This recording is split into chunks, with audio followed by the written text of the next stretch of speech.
Hello and welcome to Journal. I'm Steve Kendall. The BGSU Labor, Trafficking, Education, and Research Initiative is talking about an effort to bridge the gap between the understanding of human trafficking and labor trafficking, specifically labor trafficking in terms of what falls under that large umbrella. And our guests today are Laura Wilkin and also Tracy McGinley, both professors at Bowling Green State University. This initiative, we talk about human trafficking. Right away, the average person immediately goes to sex trafficking, but under that umbrella of human trafficking, there's a whole array of other trafficking that goes on. So talk a little about what we talk about with human trafficking and then kind of break down the other areas that fall under that larger umbrella. Well, first I'd like to say thank you so much for having us today. This conversation is so incredibly important, and bringing to the forefront of this conversation is this topic of labor trafficking, right? Because like you said, many people focus on sex trafficking, but it's important for everyone to realize that there is actually an intersection between the two, and that labor trafficking occurs just as commonly as sex trafficking does, but it's not something that we're talking enough about. So our hope with this initiative is to really bring forward that conversation and look at human trafficking as that entire umbrella, which you stated, encompassing both sex and labor trafficking. Yeah, because when you look at some statistics, know that everybody's tracking things in different ways, but they talk about the fact that around the world they believe there are 25 million people who are involved in human trafficking. And the larger chunk of that is really things aside from sex trafficking. And I think that's what we don't think about. That, and you see examples, oh, maybe somebody who's waiting on you in a restaurant, maybe somebody who's cooking in a restaurant, somebody who's doing landscaping. You assume they're just, they're going about their daily business. They could actually be a subject of labor trafficking.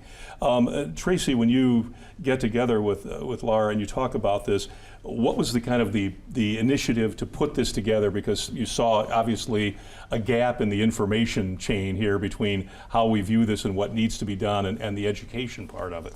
So when we started talking about all of this, one of the things that we realized is through our work with survivors, many of the survivors we know and that we work with, they're actually victims of labor trafficking, and their voices weren't being heard. So a lot of times the information that we're seeing is about females who are sex trafficked. But there's also a lot of males that could be sex trafficked. They could be labor trafficked. Those females could be labor trafficked. But there's also even a combination between the two. Like Laura mentioned, there's an intersection between sex trafficking and labor trafficking also, in which sometimes both is happening too. Like if you take massage parlors or other things like that into play, sometimes we see that. And so there could be a variety of ways that this is happening, but that labor trafficking perspective just isn't being talked about enough. And so we thought it would be really very interesting to start having this research initiative. We do a lot of education already about this, but we thought we needed to expand upon that. And so after talking with the university, they agreed that this was a really good opportunity for us. So yeah. Now, when you look at this, the people that are being trafficked, are there similarities among them? Are there certain things that you can say, okay, this person, because of this circumstance, are more likely to be labor trafficked or human trafficked? Is there any kind of consistency as the people that end up, unfortunately, in this situation? Well, we know that there are vulnerabilities for both sex trafficking and labor trafficking, and so we do look for those, but we also want to make sure that we're looking at the big picture. Sometimes when we start to talk about vulnerabilities, then it limits people to only looking for those specific types of people or those specific circumstances, and that might then lead to others being excluded. So we try to, kind of look at the larger scale too. Because for most of us, it flies below our radar. I mean, again, only when it hits the news, and again, generally, it's not other forms of labor trafficking. It's whatever, as you've described, sex trafficking. So yeah, go ahead. I was just going to say, so like even with labor trafficking, you mentioned restaurants, you mentioned agriculture, construction. Those are all businesses that we know that there's labor trafficking that is commonly associated with. And part of what you can look for if you're trying to identify different factors, say you go to a restaurant all the time, or you go to a gas station all the time, and the same person is working, whether you go at midnight, whether you go at 5 5 a.m., whether you go at noon, and you start to have a conversation, and maybe they don't feel comfortable about what their schedule is or how they tell you or what else they're doing. You know, a lot of times when we go places and we start little conversations with people, they want to share information. Those are simple things that you can just look for, you know, and that might identify some factors. Yeah, because I guess if you say, oh, wait a minute, this guy's here 24/7, Exactly. 7 days a week. Exactly. That's not a normal schedule. That would not be assumed to be, oh, he's just one of the regular workers. He's being coerced into working all those extra hours Exactly. and any day, any time, whenever, and doesn't have a choice. And I Right. think that's when you look at this stuff, the, you know, threats of violence, coercion, extortion, whatever it happens to be, those people have no place to go, especially if there are other situations involved that they're, you know, they're afraid to go to the authorities. They're afraid to go to law enforcement. They're afraid to go to an agent and say, you know, I'm working 100 hours a week and this isn't right. When you look at those kind of situations, obviously we're all a part of this because we're consumers. So we're encouraging in our own way businesses that do this to basically be part of this human trafficking industry. Is there any way for us to, I mean, as a regular, just a citizen, where do I go if I think, well, wait a minute, this is strange. This woman works every hour of the day at this restaurant. She seems like she lives here. What do I do with that information if I think something's doesn't feel right here? Where do I go with that? Do I call the Attorney General? Do I call the local sheriff? Do I call the police department in my town? What's the right place to go if I think something might not be exactly right? And then by doing that, am I creating more of a problem for the person, or should that not be part of the equation? So I think one of the most important things to think about here is this an emergent situation or is it not? Obviously, if you suspect that anyone is in any kind of imminent danger, you're going to immediately call 911. Okay. But you brought into the conversation a great resource. So the state of Ohio, the Ohio Attorney General's office does have the Human Trafficking Initiative, and they have a website that you can go to that has a resource where you can reach out to them if you wanted to call.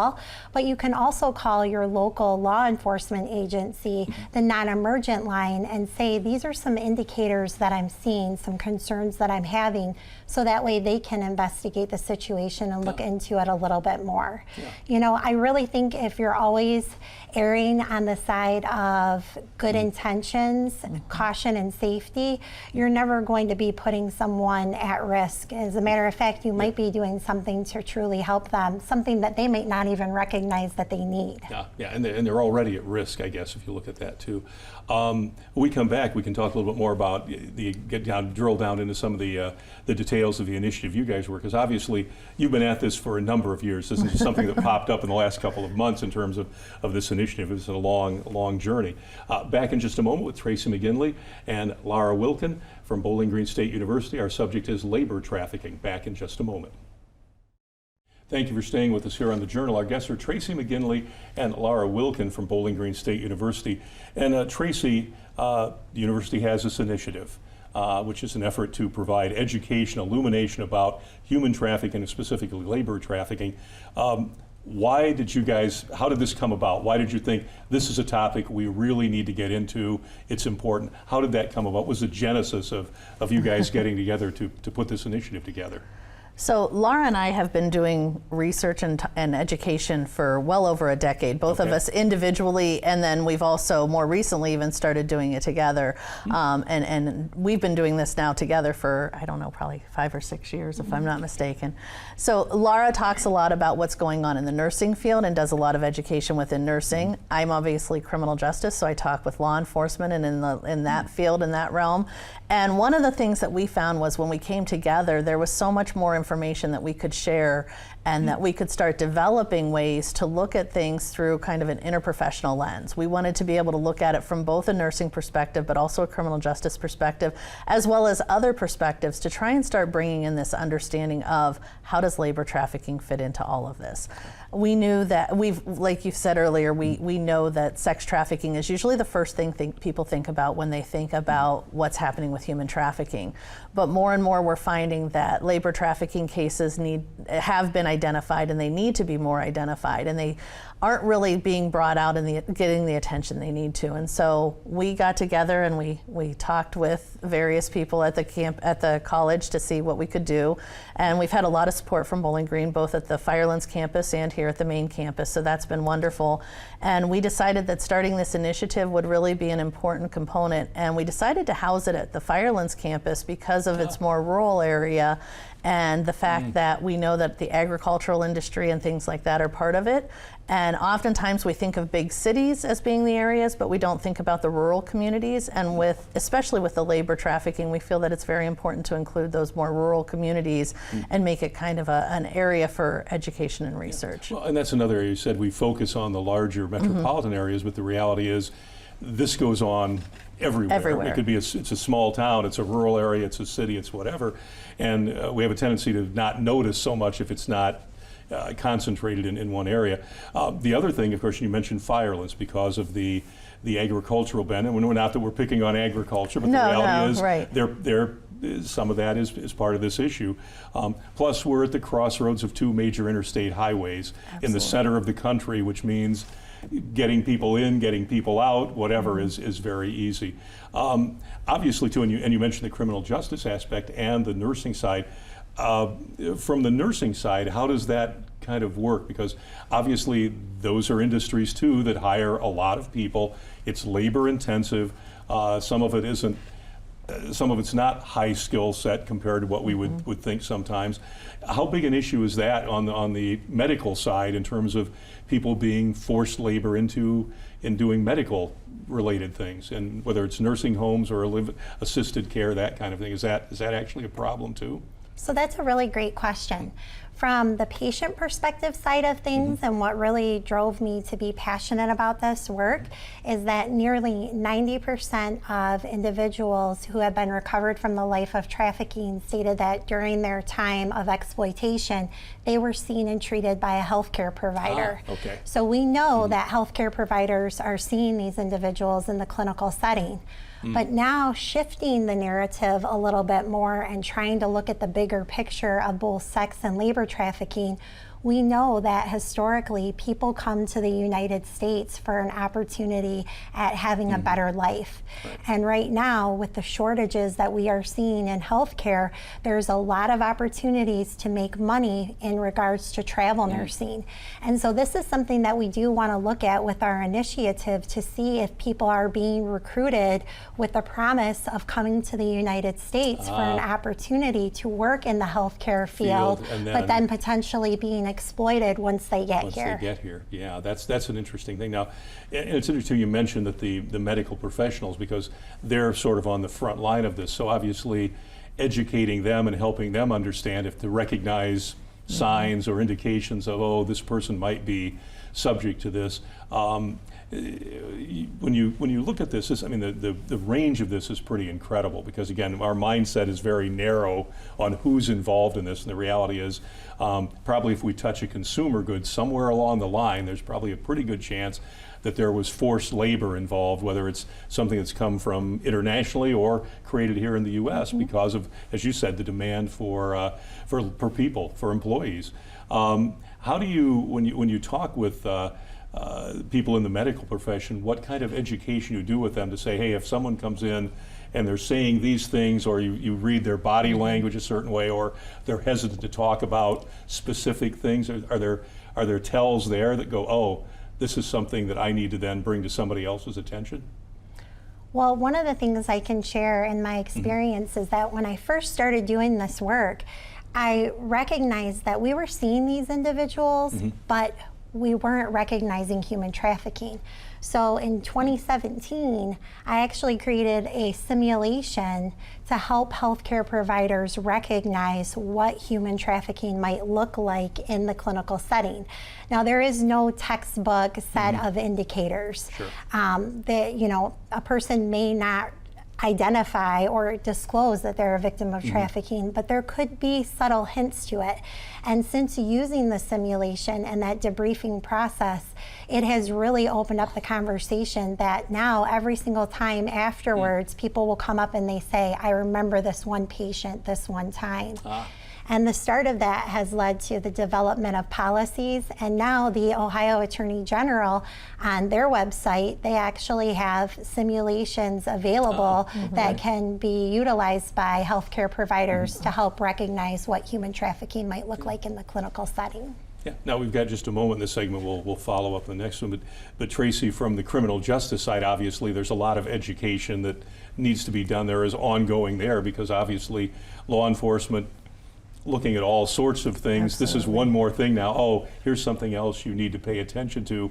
If you see this or hear this, this is what this might mean. So that's an educational trail as well. Absolutely. Yeah, we definitely see that there needs to be more understanding, and also just even in understanding the cultural differences and being able to understand getting an interpreter, don't let family members interpret, simple things like that that maybe are more convenient to allow somebody else there to be the interpreter, but many cases the interpreter could also be the trafficker. And so there's just little things that we need to think about that aren't always considered. Okay, when we come back we can talk more about that because obviously all of these things, and as I say, I saw the picture there you guys had with the turnpike people, the law enforcement people, health-related things, because it touches everybody on that side of it as well as touching us as citizens as well. Back in just a moment with Tracy McGinley and Laura Wilkin.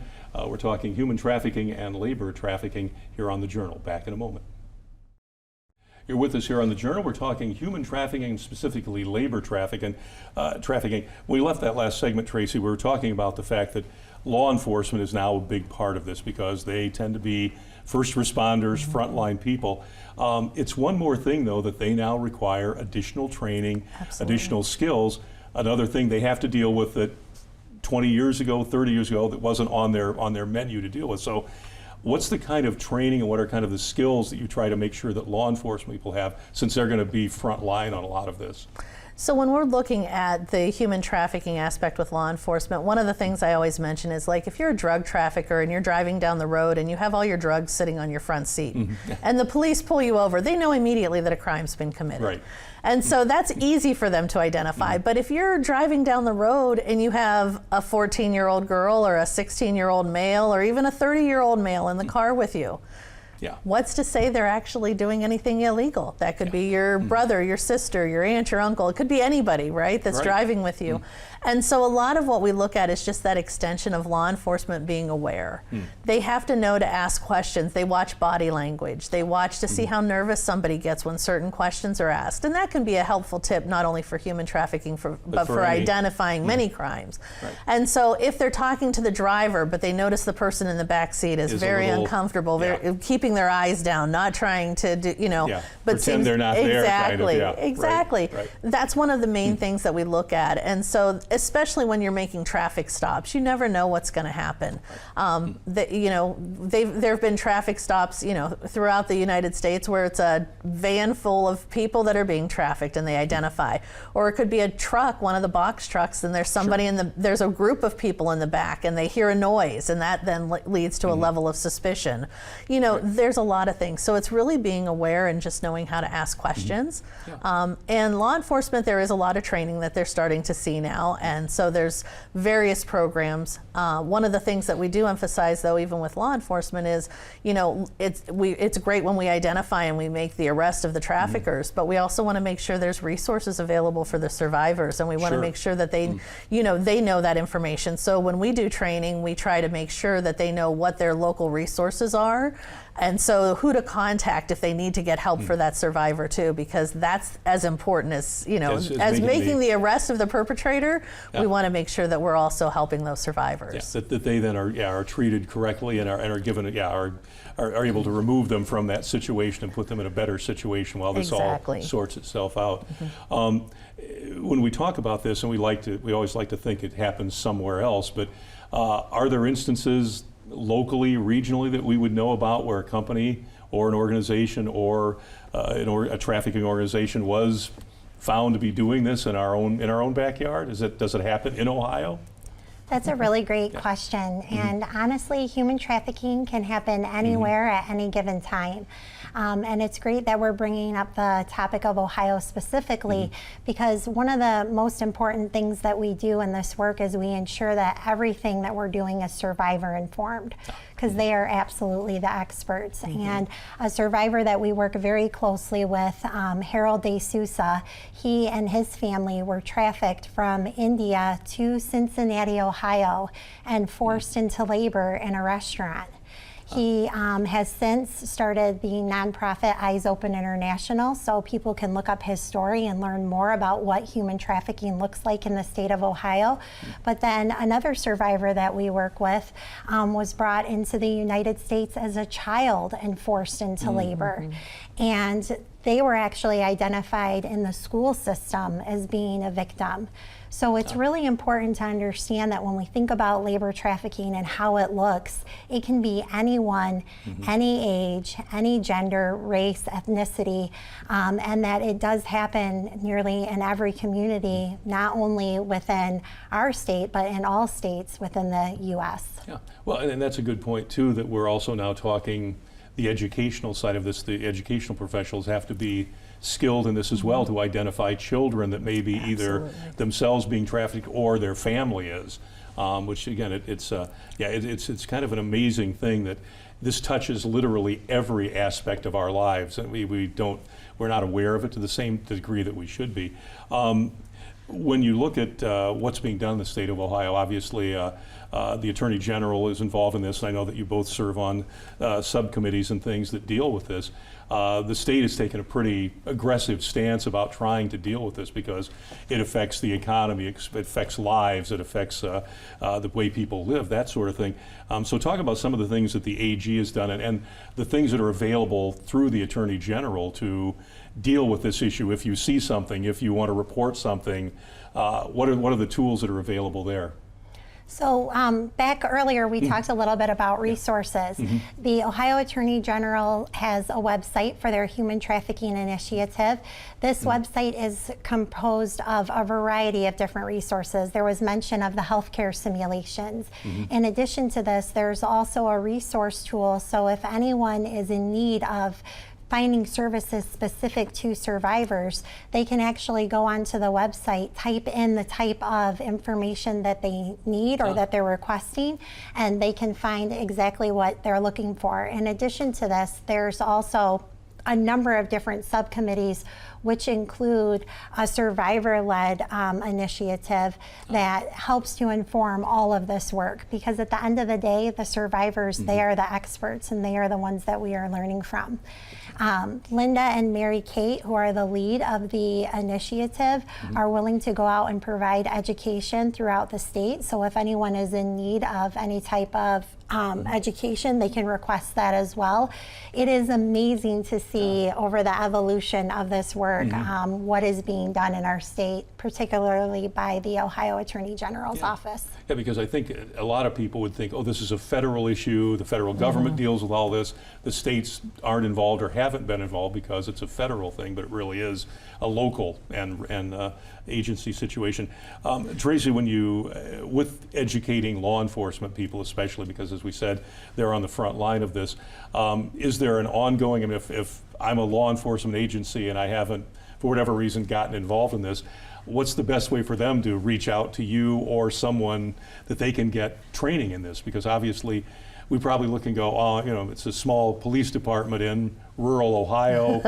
We're never going to see this, but the reality is they probably have it and may not know it. Yeah. Well, one of the things that I was just going to point out is when you said many people think federal level, this really is a grassroots level. There are a lot of local coalitions that are doing a lot of wonderful things. And just recently we hosted an event at Kalahari, and our audience was law enforcement, but not only just law enforcement officers who are out on the streets, but also we had jail personnel, we had probation, we had parole, we had judges, as well as nurses and people that worked in the hotel industry, because we were specifically looking at that. And so one of the things that we try to do in the training is make them realize how important it is for everybody to work together also, because this does happen everywhere, and everybody needs to be aware of what's taking place. So when we do our training for law enforcement, enforcement, it does come from a local level. It comes from a very collaborative focus that we need to have everybody together working on this to develop better policies and to develop better understanding so that we can make, you know, better use of not only, like we said earlier, the arrest, but also that idea of that helping the survivors. The follow-up afterwards. Right. And so that's one of the things that we do really try to emphasize in our training. And obviously, you know, we have an initiative, the research initiative here on campus has our own webpage that people can look at too, and they can, you know, we have also just recently started Seeds of Empowerment, which is our nonprofit. And so we have Empowerment Seeds that is our Gmail email address that people can reach out to us for training and things too. Great. Well, it's. And I say it's as you were talking about the research part of it, getting that information, the data that says, okay, look, here's what's going on. It also helps you then feed the training to understand how to go about training. What are the issues that are out there? What are we experiencing? So good. Well, thank you so much for being here, and you're welcome back anytime in the future to talk about this, because it's a human issue, obviously, and we've got issues with awareness and training and that sort of thing that more of us need to be aware of what is going on with this. We like to think that, oh, it doesn't touch us, we're not involved, but the reality is everything we do during the day, probably somewhere we've come in contact probably with somebody who might be you know, trafficked in some way, and we're not aware of the signs maybe, or if we are, we don't know what to do. So anything we can do to help get that information out there will be great. So thank you so much. Thank you. Thank you. And we'll check us out at WBGU.org. You can watch us every Thursday night at 8 p.m. on WBGU PBS. We will see you again next time. Good night and good luck.